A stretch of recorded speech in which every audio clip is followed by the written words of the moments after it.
You have young people who are interested, old people who are just learning to fly, and everything in between. Professional pilots, newbies who've never been on an airplane, a whole mix of interesting people. It's all here to just try, and you got to see it. It's watching a video about this stuff. I'm going to try to make my best video that I can about simulation, how it applies to me, but there's too much here to even cover. You got to see it here. You got to be here to see this stuff. It's amazing where it's at. Everything I see is going through a lens of how could I use this tool to either save money in flight training or become a better pilot. Come, as simple as that. There is just so much content here. The people and the relationships and the memories that you build from it are just, you'll never forget it. Oh my gosh, you totally have to come. I think it just gets bigger and better every year. This is the place to be in the US for reaching the flight sim audience. We can go to as many gaming conventions as we want, but if we want to talk to the actual flight simmer, this is the only place we ever consider. You need to be here. There's so much knowledge and power in this room. If you want to learn about it with simulation or learning to fly or almost anything in aviation, I mean, it's right here. Get your reservations now.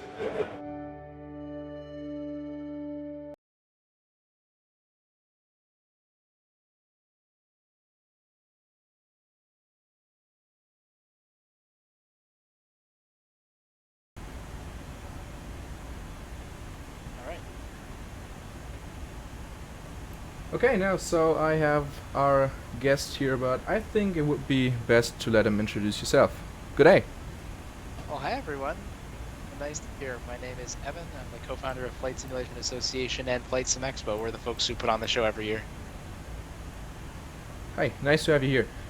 So, tell us a little bit about the expo. Sure, and happy to be here, and super appreciate your guys' support and everything you've been doing for us, as well as just the rest of the community. I mean, this event really is all about community, and we wouldn't be here at all if not for folks like you. So thanks for that, and thanks for having us on. Like I said, I'm the co-founder of the show Flight Sim Expo, and it is North America's largest and really only now dedicated flight simulation conference and trade show designed for the flight simulation industry. So we have a number of flight simulator related shows that happen in North America and around the world, but they're about commercial flight simulation. So that might be big flight training installations, that might be military type things, and nobody really has a dedicated, enthusiast flight sim show for our community, and that's what Flight Sim Expo is.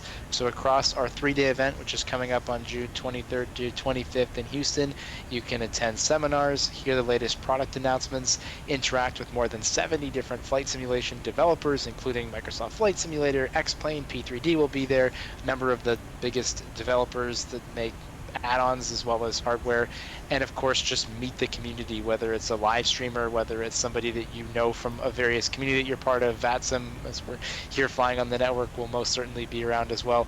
So it's just all things flight sim, basically all in one place. And for those who don't know about us, you can find details on our website, which is flightsimexpo.com. That's great. I remember the Expo 2021. I was not in person, but I was there online. I think the whole exhibition. For now, this year is the first year again, just in person. I think, is it? Yeah, we obviously COVID, got in the way of things. So this will be our 4th annual event. We started in 2018 in Las Vegas. We had a show in 2019 in Orlando. We were planning to go back to Vegas for 2020, and then that little annoying thing called COVID got in the way. So of course that event didn't happen. 2021 was sort of a weird hybrid event. It was originally supposed to be in June in San Diego. We had to push it back a couple months because there were still a few restrictions hanging around. We did manage to pull off an in-person event in September of 2021, but we also, as you say, had the online component for the first time, and that was really an interesting thing for us.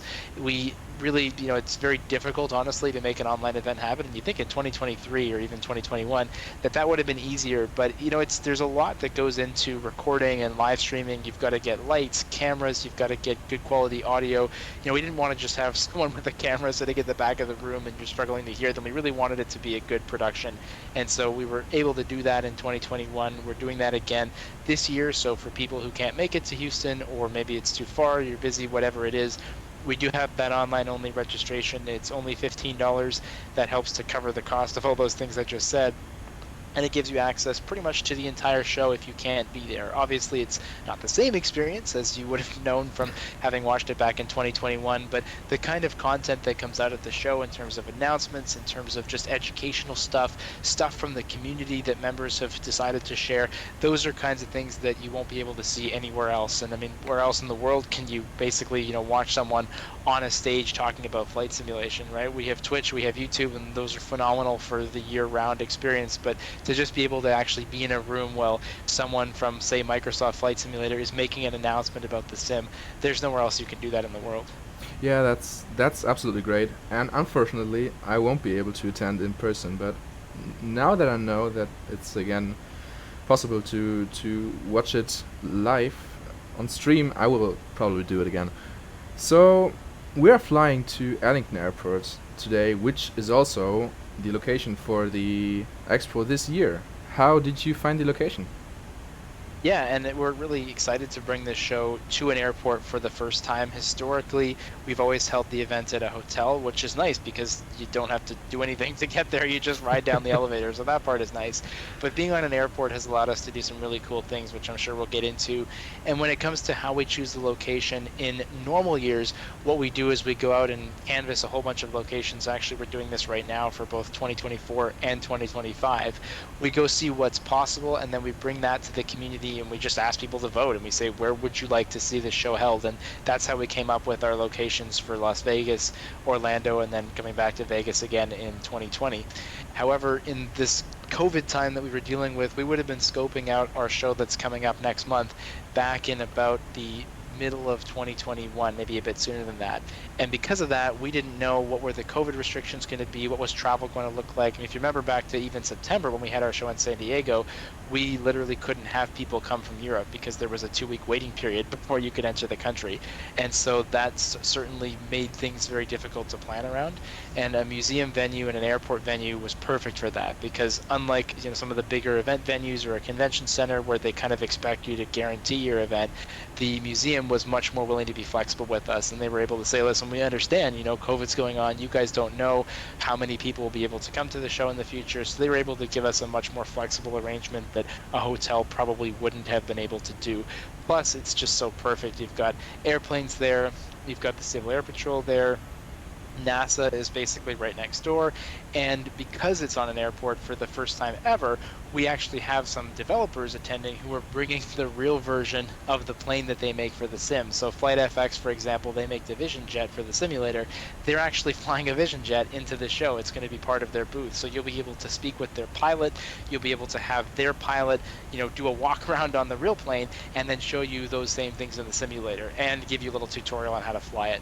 Raul from FS Reborn is doing something similar with the Sting S4. There'll be an actual one at the show, and YouTuber Flight Chops is flying his airplane down, and you'll be able to do a bit of a meet and greet with him.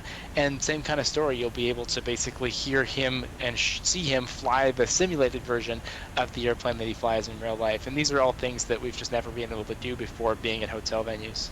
Oh, this sounds actually great. So basically, some exhibitors come with their airplanes just to show what they're doing in the simulator. Yeah, that's perfect. Yeah. Yeah, that was just my next question, so thank you for giving me that before.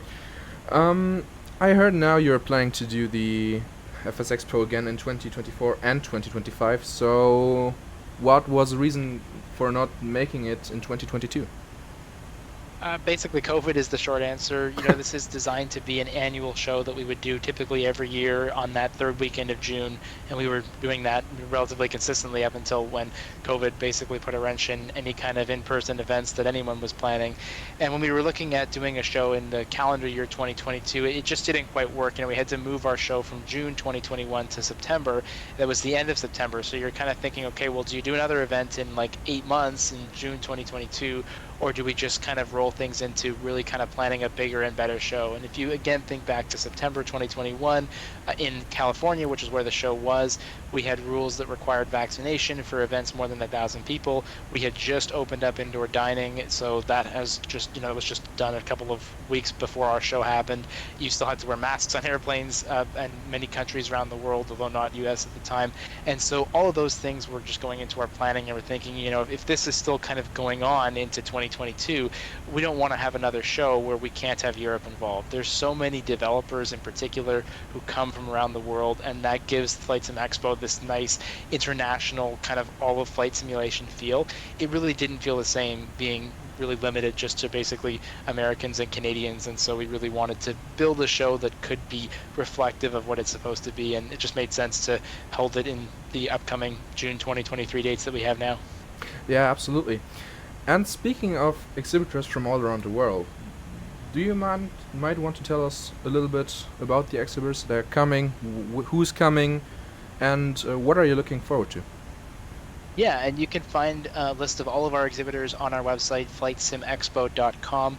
There is a list of sort of all of them just on the site, and then if you go to flightsimexpo.com/floor plan, or you click the floor plan link up at the top of the website, you also can see not just the list of the exhibitors, but where they're going to be and sort of exactly how the exhibit hall is laid out, which is a new feature that we haven't had in the past. You can kind of explore what the museum is like and that kind of thing. In terms of who's coming, I mean, it's pretty much a who's who of flight simulation, and we've got pretty good representation right across the platforms. So people like Microsoft Flight Simulator, X-Plane, P3D, Infinite Flight, GeoFS are all in attendance. Many of those are exhibiting.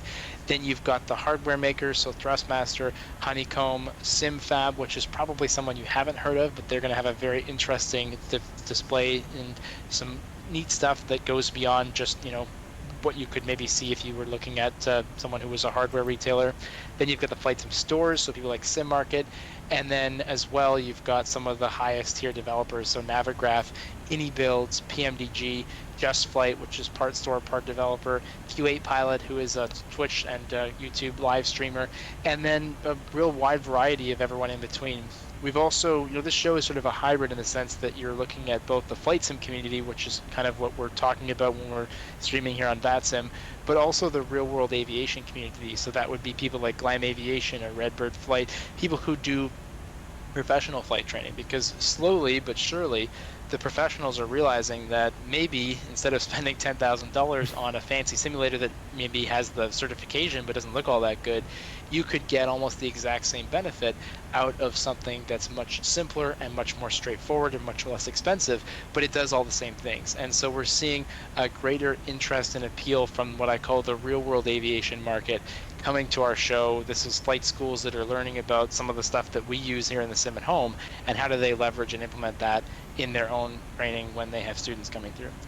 Yeah, I mean, if you just look into the aircrafts we are able to fly in the Microsoft Flight Simulator, we have the Phoenix A320, we have PMDG 737, we have here the AnyBuilds A310. Study level aircraft, so it's perfect for learning also. Yeah, and well, that's of course looking into sort of the airline level of training. So that would be someone maybe who's starting at an airline and on a new airplane. But then also we can think about it at the beginning level. So when you're going out and getting your first private pilot license, perhaps in a 172 or a Diamond or something like that, how could students better leverage the use of a home flight simulator to advance their training, as opposed perhaps to going to a local flight school and renting one for $100 an hour or something like that. And so that's a big part of what our show is trying to advance within that real world pilot community. But of course, like I say, it's not just that, it's also how do we get home flight simulator people, so myself, you, right, people who are just into this for the fun of it, maybe they don't ever want to be pilots, but how do we kind of keep our community together, keep our community growing, showcase the biggest announcements, try out the latest tech. I mean, every year at our show, we've had at least 2 or 3 pieces of hardware that you can't see or have never seen anywhere else. This year, for example, Yawman, which is a new hardware company, is debuting their Arrow, which is like the kind of like an Xbox controller, but it's built for actual flying. So you've got, for example, rudder pedals that are built into this feature of this particular device. It's very cool. that's the first place that anyone's really going to be able to try this thing, is at Flight Sim Expo. If you go back a couple of years ago into 2021, Thrustmaster launched the Boeing yoke. Honeycomb had the Charlie pedals. These are things that you just, can't see anywhere else. And then beyond that, there's so much hardware there to try that even stuff that's out, you can't go to your local electronics store and try 5 different flight sim controls. That just doesn't happen. Yeah. But it does happen at our show. Yeah, that's crazy actually. I mean, I am happy for I think 5 years now with my Logitech SciTech controller. And me too. It's crazy. Also, I didn't even hear about the thing with the controller. It sounds crazy. Yeah, I mean, there's so much that you can try and do at the show, and you probably have the same experience, but I've been around Flight Sim for more than 20 years, and it's like every time that I go and talk to somebody, I discover some new facet of the community that I didn't even know about. And so when you come to the show, that just happens times 1,000, and you're constantly seeing and experiencing new things. And what's really neat too is being able to meet, Rob from PMDG, or Ubaid from IndyBuilds, or Jorg from Microsoft. Like, there's nowhere else that you can go and literally shake these people's hands and say thank you, because what an incredible thing that they've been able to give to us, and the amount of entertainment and the hours of joy that we've all had out of this is thanks to a pretty small group of people, most of whom don't really do this for a living. Most of the developers that you'll meet at the show, this is much like me, they have another job. This isn't what they do for a living, this is just what they do for fun. And so to be able to get to know them a little bit, to see what makes them tick, and to be able to just speak one-on-one about why they've made certain choices with the way that they've designed their airplanes or their scenery or their hardware, that's always a very interesting thing. And I think especially in today's world, where sometimes if you look online in forums or on posts or whatever, you see those negative kind of comments that show up, that's just so not a thing that ever happens at the show. And I think that's what's really neat for us, and what's especially important for us as we try to keep this show growing, is to say to people, there are the occasional negative comment that you see out there. That doesn't exist in real life. And so when we're there face to face, we are talking to each other, we're giving people great feedback, we're always talking in a way that's super positive. It's just a very happy, fun environment for people, which is something that you don't necessarily always see in certain parts of our community. And I think just keeping people talking, keeping people together, keeping people face to face is so important. That's correct. And also, like you said, in this time, the possibilities are getting bigger and bigger and more. Just the first thing I think of when I think about Microsoft Flight Simulator add-ons is the fly-by-wire A320 Neo, which is a freeware add-on, but it's nearly perfect, and it's getting better and better with every update. Yeah, and Fly-by-Wire will be at the show as well, not only exhibiting, but they're also doing a live, if it all works out right, a live demo flight on the stage with VATSIM. So the idea is on Sunday morning, we're going to have a computer set up on the stage. There'll be a pilot flying the A320 from Fly-by-Wire. They'll be on VATSIM. The VATSIM controllers will be in the other room where they're actually controlling, just like we see right now. And then you're going to be able to watch and witness all of that in real time. So if you're somebody who's on the fence about VATSIM, or maybe not really sure how it works, this will be a great opportunity for you to experience that firsthand, literally watching the pilots and the controllers do their thing. And like you say, to meet the Fly-by-Wire team, to learn more about how did this freeware group that sort of has no real formal leadership and isn't charging any money for what they do, how on earth did they do this? They're going to be talking all about that at the show. So again, just where else in the world, can you go and be able to see and experience that? Yeah, that's actually great. By the way, I have one question, because We have lots of questions. It's a nice coincidence, but is there any chance that's a strange coincidence that the avionics update from Microsoft Flight Simulator comes at the same day the expo will start? I don't know. You're going to have to ask that question, and maybe find out the answer to that question when the show actually happens. We have some parts of the show we haven't publicly announced yet for various reasons, and you may notice that on the Friday where we have the product announcement seminars, there are 2 slots that don't have any companies associated with them. So that's probably about all I can say on that subject, other than, Microsoft will certainly be at the show, and that was something that we were able to share on a live stream with one of their development Q&As, where I popped in the stream at the end, and Jorg basically mentioned that was the plan. So beyond that, I can't really say too much other than keep your eyes peeled on the show, and all of those Friday announcements, even if you haven't registered for the online only event, you'll still still be able to access those for free on our YouTube channel. And of course, I'm imagining that many of the partners who are presenting on the Friday, including Thrustmaster and Honeycomb, Virtual Fly, they'll probably be sharing those streams as well. That was worth a try. You can keep trying though, feel free. Speaking of flight simulation, the FS Expo is brought to us by, or also you are the co-founder of Flight Sim Association. Let's just tell us a little bit about it. Yeah, so Flight Simulation Association we consider as the kind of umbrella organization that puts on Flight Sim Expo, even though Flight Sim Expo actually started first. And Flight Sim Association really came out of feedback that we had at the show of people sort of saying to us, like, we love the show, but I don't want to wait another year for this kind of to continue. So how do we keep that going year round? And it's a really important outreach world pilot community I was talking about before. I think it's really important for flight simmers, so the people who use this primarily as an entertainment and maybe just like a fun thing. I think we need to go out to the real world pilot community and point out that you don't need to go to your local flight school and spend a lot of money to rent a simulator. You can, and there's nothing wrong with it, and of course that counts in the logbook, whereas most home flight sim time doesn't.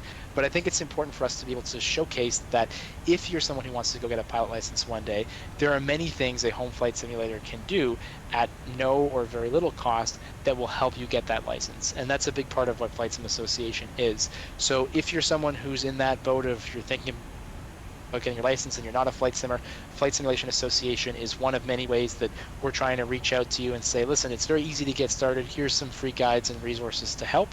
And if you're an experienced flight simmer, so someone like yourself, we have unique ways of getting in touch with developers. We do our webinars on a fairly regular basis with some of the most interesting people in flight simulation. Of course, we put on the show Flight Sim Expo, and you can also join as both a free member, so you're a first officer, or you can join as an FSA captain, which is a $3 a month subscription, and that gives you access to preferred pricing, discounts, and perks from a wide variety of partners. So, there's discounts on hardware, you've got a free coaching session with one of our CFIs, so certified flight instructors that is, so they can actually do training with you over screen share if that's something that you're interested in, a bunch of discounts on top scenery, airplanes, and add-ons for the simulator. So all those details are over at flightsimossociation.com. And like I say, FSA really is that kind of umbrella organization. One of the many things that we do is put on the show Flight Sim Expo.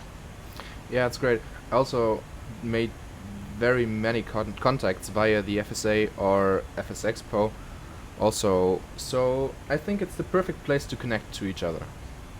Yeah, it's all about connecting, and especially about connecting offline, right? We already know there's lots of virtual airlines, there's VATSIM groups, there's people who like formation flying, and we're only talking civilian sim here, but then go into DCS, right? There's squadrons, there's all kinds of ways online that we're connecting.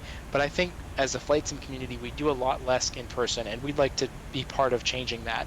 So we have we're slowly building up this idea that maybe if there's a bunch of people who are into flight sim who are nearby you, maybe you want to meet every now and again. Maybe it's just more than coming to the show once a year.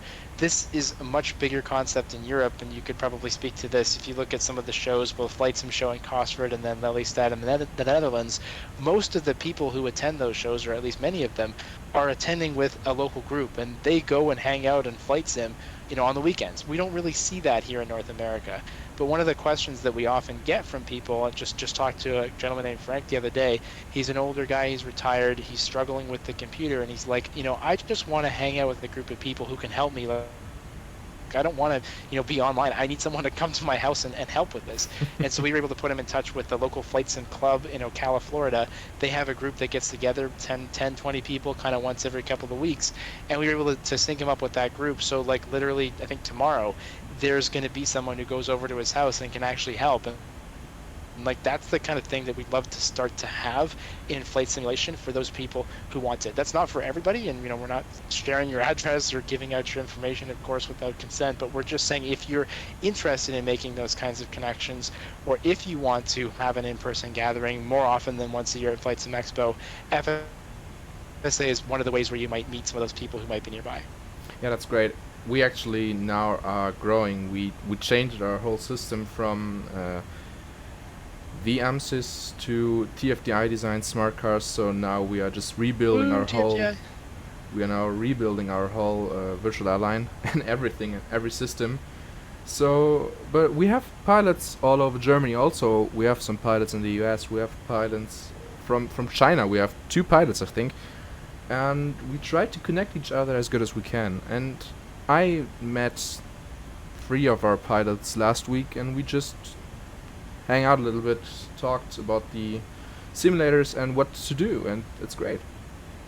Yeah, I mean, I love that, and that's a big part of what Flight Sim Expo, of course, is meeting those people who you've hung out with online forever, but you've never actually seen in person. And there's so many stories that I can share about that people have met for the first time, and that's not just individuals, but companies. I was just talking to one of our Diamond sponsors the other day, and he was explaining that there's about probably 8 members of their team that are coming to the show, 5 of whom they've never met. Like, they've only ever worked online, and it's, their team isn't just 8, of course, but that's a good chunk of representation. And for 5 of those people, it'll be the first time ever meeting the CEO, ever meeting the rest of the team in person. And that's a really cool story that we hear all the time. If you're an enthusiast, you're part of a virtual airline like Mockingbird Air here, or if you're somebody who's part of a VATSIM organization like a VACC, and you haven't met people, who are actually coming to this show, this is a great opportunity to actually do that for the first time. And I think you'll find there's just so many people who come to this event because, like me now, you've just been there, you've met people. Like, it feels like it's a big family gathering at Christmas at this point, because I just have happened to meet all these folks at the show. And if you're not somebody who necessarily is part of one of those groups, you definitely will be after the show's over. But it's a very friendly and welcoming environment, because all of us are flight sim enthusiasts, or flight sim nerds, as I put it in my Discord profile. So you're coming to the show, and everyone else there is into aviation. We put on the badge, if you choose to, your airport code. And so, usually if you walk around the street and somebody sees an airport code like YYZ, which is the code for Toronto, no one would get that. But at Flight Sim Expo, people are like, you're from Toronto? I'm from Toronto. And all of a sudden you're talking.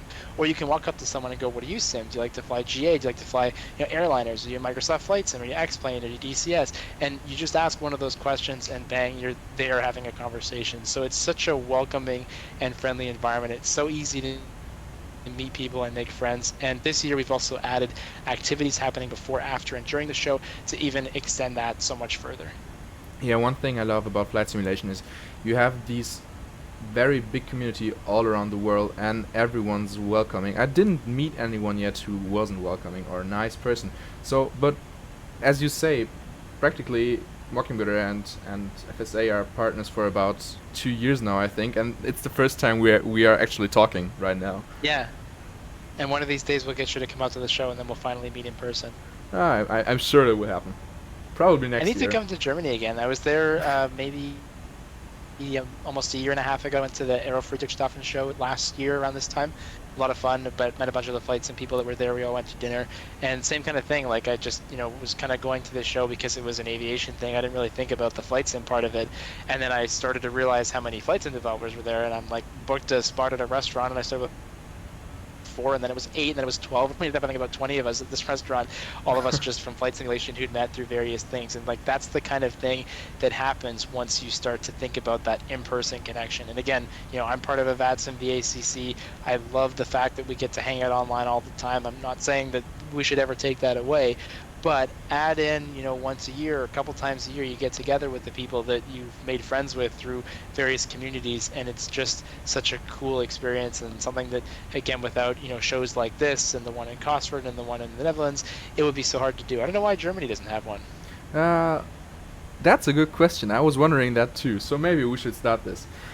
Yeah, maybe we'll have Flight Sim Expo Germany next year. Oh. How big is your backyard? Rather small. Okay, well, we can start small. That's how this event started as well, way back when. So we can start small and we'll grow from there. Small, like one table, or?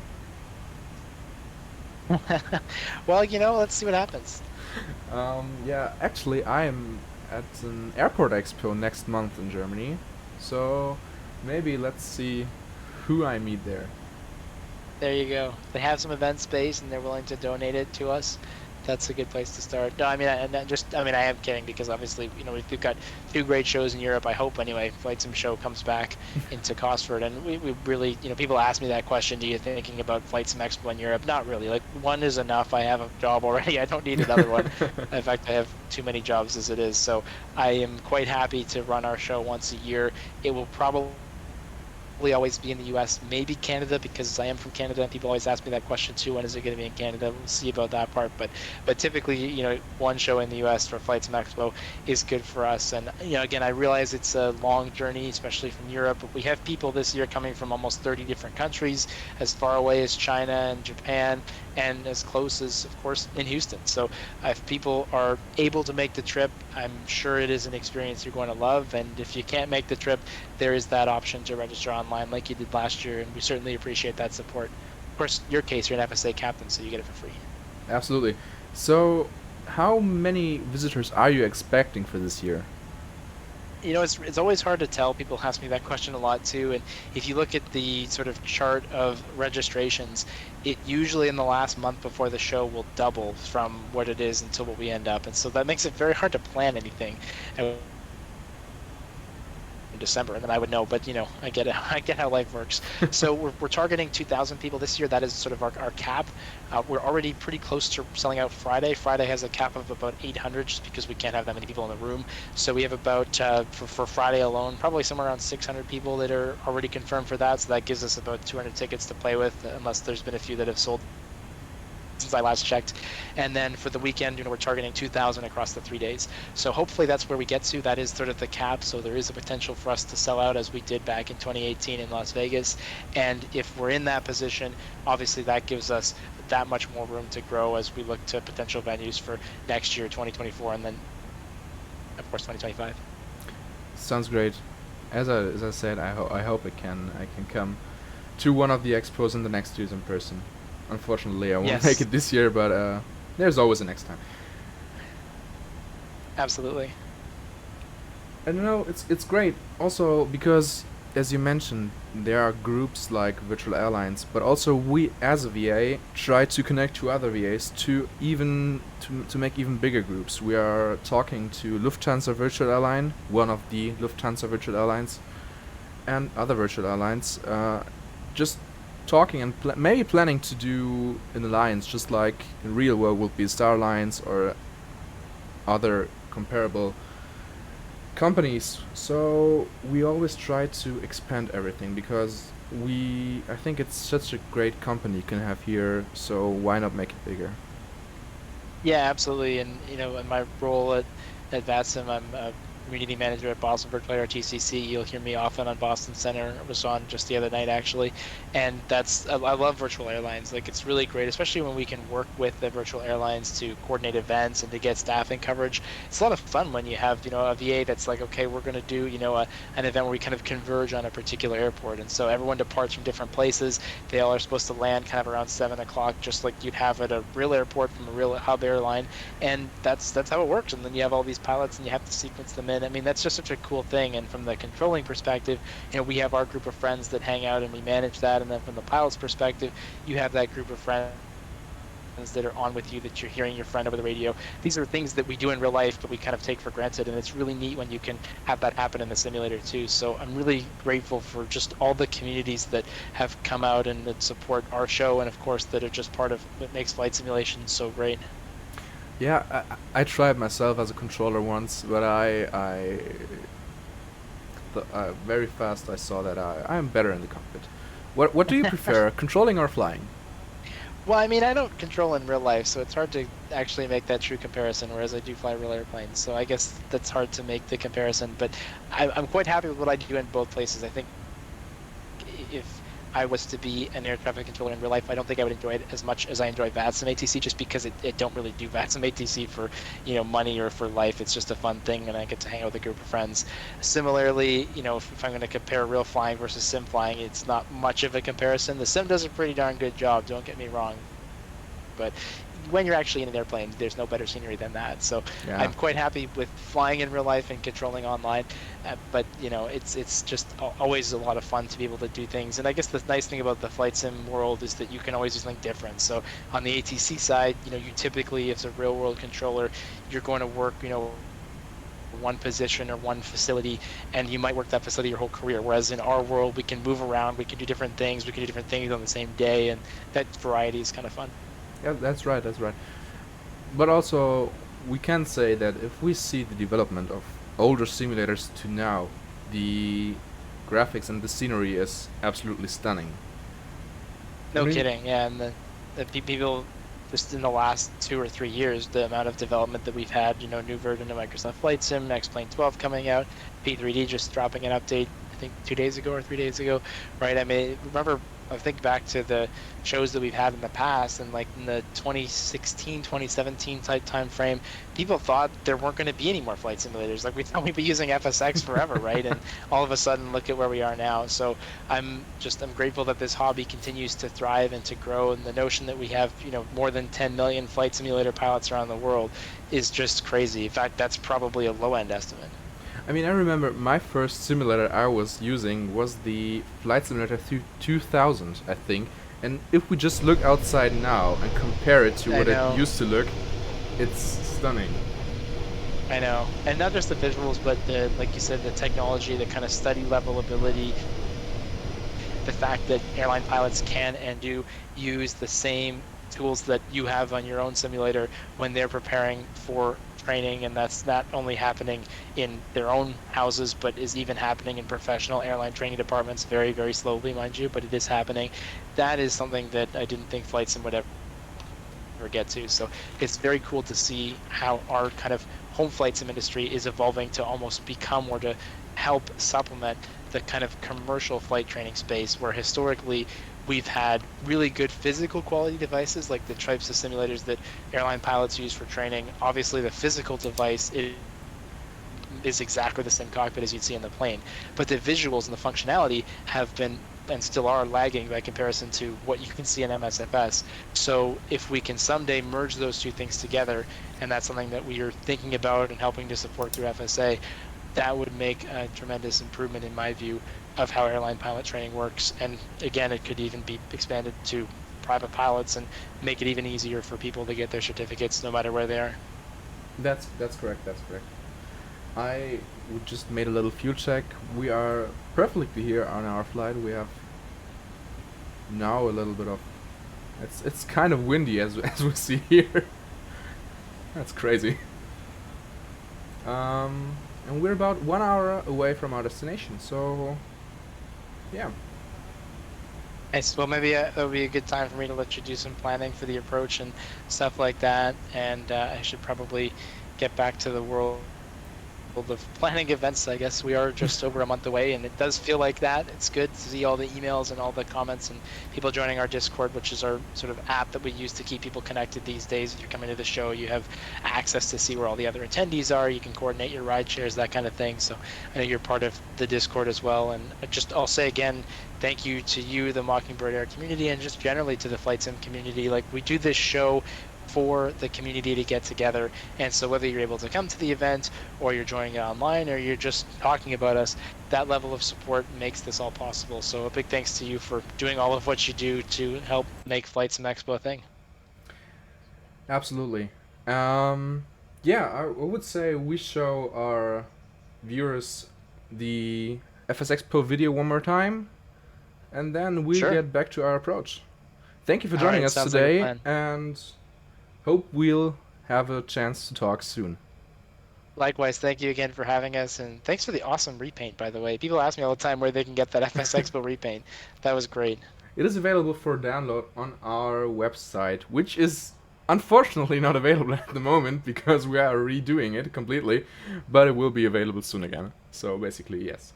And we're also planning on doing another livery for the A310. So stay tuned. Awesome. So see you next time. All right, thanks again. You have young people who are interested, old people who are just learning to fly, and everything in between. Professional pilots, newbies who've never been on an airplane, a whole mix of interesting people. It's all here to just try, and you got to see it. It's watching a video about this stuff. I'm going to try to make my best video that I can about simulation, how it applies to me, but there's too much here to even cover. You got to see it here. You got to be here to see this stuff. It's amazing where it's at. Everything I see is going through a lens of how could I use this tool to either save money in flight training or become a better pilot. Come, as simple as that. There is just so much content here. The people and the relationships and the memories that you build from it are just, you'll never forget it. Oh my gosh, you totally have to come. I think it just gets bigger and better every year. This is the place to be in the US for reaching the flight sim audience. We can go to as many gaming conventions as we want, but if we want to talk to the actual flight simmer, this is the only place we ever consider. You need to be here. There's so much knowledge and power in this room. If you want to learn about it with simulation or learning to fly or almost anything in aviation, I mean, it's right here. Get your reservations now.